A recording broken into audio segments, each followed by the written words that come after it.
প্রিয় ভাইরা আমার, যে কথাটি বলতেছিলাম, এজন্য নবীজি সাল্লাল্লাহু আলাইহি ওয়াসাল্লাম বলেছেন, মা বাবার সঙ্গে পৃথিবীতে সবচেয়ে উত্তম ব্যবহারটা দেখাতে হবে। যদি আপনি উত্তম ব্যবহার না দেখাইতে পারেন, কঠিন কিয়ামতের ময়দানে আপনাকে হাজির করা হবে আপনার বাবা মার সামনে। ওই দিন আপনি কিভাবে জবাব দিবেন একটু চিন্তা করিয়া দেখেন, একটু ভাবনা চিন্তা করিয়া দেখেন না কেমন করিয়া জবাব দিবেন। যে কথাটাই বলতেছিলাম প্রিয় ভাইয়ের আমার, এবার দাসীর সন্তানগুলোকে নেওয়া হলো ফেরাউনের বিচার বিভাগের কার্যালয়ের মধ্যে। একটা বিরাট কড়াই নিয়ে আসা হলো। এই কড়াইয়ের মধ্যে টকবকে গরম তেল গরম করা হলো। এবার মাকে ডাক দিয়ে বলা হচ্ছে, ও দাসী, তুমি বলে দাও তুমি ইসলাম ধর্ম ছাড়বা কিনা। যদি তুমি ইসলাম ধর্ম না ছাড়ো, আমি ফেরাউন তোমাকে হুঁশিয়ারি দিয়ে বলে দিতে চাই যে তোমার সন্তানদেরকে আমি আগুনের মধ্যে ফেলে দিব, এই টকবকে গরম তেলের মধ্যে ফেলে দিব। এবার দাসী ডাক দিয়ে বলল, ফেরাউন, তুমি শুধু তেলের মধ্যে নয়, তুমি এর থেকেও যদি বড় কোনো পদক্ষেপ নিতে চাও তুমি নিতে পারো, কোনো সমস্যা নাই। তবে আমি যার দাসত্ব করি, যে আল্লাহর দাসত্ব করি, আমি ওই আল্লাহর দাসত্ব কোনো দিন ছেড়ে দিব না। সুবহানাল্লাহ বল। এ ভাইরা আমার, আল্লাহর দাসত্ব তারা ছেড়ে দেয় নাই, আর আমরা পেয়েও কি করি? অবহেলা করি কিনা বলেন? এই যে এখানে অনেকে আসেন নাই, ভেবেছেন কি বলবে না বলবে, এখানে যে কি হবে বলেন তো। এখানে যারাই আলোচনা করেছে, আমার পূর্বে যিনি আলোচনা করেছেন আমার ওস্তাদ সমতুল্য, বলেন তো উনি কি কোরআন হাদিস বিরোধী কোনো কথা বলছে? মানে কোরআনের নাই এমন কোনো কথা বলছে, বা হাদিসের নাই এমন কোনো কথা বলছে?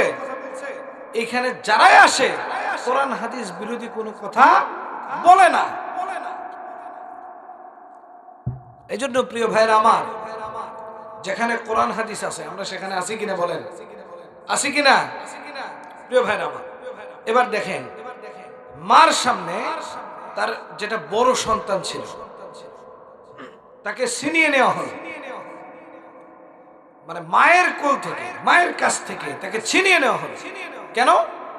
তাকে গরম তেলে দিবে, কারণ তার মা হয় ইসলাম ধর্ম ছেড়ে দিতে হবে, নয়তো তার ছেলেকে খোয়াইতে হবে। প্রিয় ভাইরা আমার,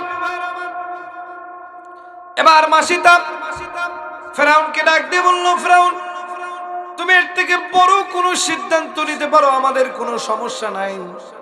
তুমি শুধু আমার একটা সন্তান নয়, তুমি যদি আমার তিনটা সন্তানকে হত্যা করে ফেলো। ও ফেরাউন, আমি ডিক্লার দিলাম, আমি কথা দিলাম, আমার যদি জীবন চলে যায়, আমি জীবনে কোনোদিন আল্লাহর দাসত্ব করা ছেড়ে দিব না, এবং আমি কোন মানুষ রূপী খোদাকে মানব না। মানুষ কখনো খোদা হতে পারে কিনা বলেন? যেই মালিক সূর্যের মালিক, চন্দ্রের মালিক, সাগরের মালিক, আকাশের মালিক, বাতাসের মালিক, সেই আল্লাহ কি কখনো মিথ্যা হতে পারে কিনা বলেন?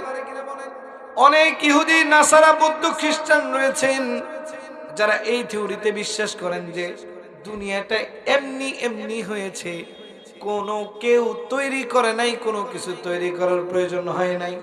বলেন তো, এই যে আজকের যে মঞ্চ যে তৈরি করেছে, এমনি কি হয়েছে কিনা?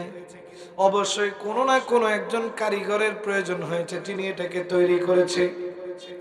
তাহলে এত বড় সমগ্র পৃথিবী কেমন করিয়া অটোমেটিক তৈরি হয়ে গেল বলেন তো দেখি? কোনোভাবে সম্ভব নয়, অটোমেটিক তৈরি হয় নাই। এই জন্য ইহুদি, বৌদ্ধ, খ্রিস্টান, নাসারাদের কোন প্রকার কোনো কথাই বিভ্রান্ত হওয়া মুসলমানের কাজ নয়। মুসলমান বিশ্বাস করবে কাকে? আল্লাহকে। এবং দুনিয়াতে বিশ্বাস করবে কোরআনুল কারীমকে। আল্লাহ বলেছেন, যালিকাল কিতাবু লা রাইবা ফীহি হুদাল লিল মুত্তাকিন। এটা আমার এমন একটি কিতাব, যেই কিতাবের মধ্যে আমি সমস্ত জীবন ব্যবস্থাকে এত সুন্দর করে গুছিয়ে দিয়েছি, যদি কোনো ব্যক্তি কোরআনকে ফলো করে সে কোথায় যাবে বলেন তো? জান্নাতে যাবে। কোরআনকে ফলো করলে কোথায়? এজন্য বড় ভাই আইনুদ্দিন আল আজাদ ভাই একটা ছন্দে ছন্দে একটা কথা বলেছে, বলবো? সমাধান চাও যদি জীবনে মরণে, ফিরে যাও খুঁজে নাও চোখ রাখো কোরআনে। সমাধান চাও যদি জীবনে মরণে, ফিরে যাও খুঁজে নাও চোখ রাখো কোরআনে। তবেই পাবে সুখ শান্তির ঠিকানা, তবেই পাবে সুখ শান্তির ঠিকানা, যদি মেনে নাও তুমি মনে প্রাণে। সমাধান চাও যদি জীবনে মরণে, ফিরে যাও খুঁজে নাও চোখ রাখো কোরআনে। লিল্লাহে তাকবীর।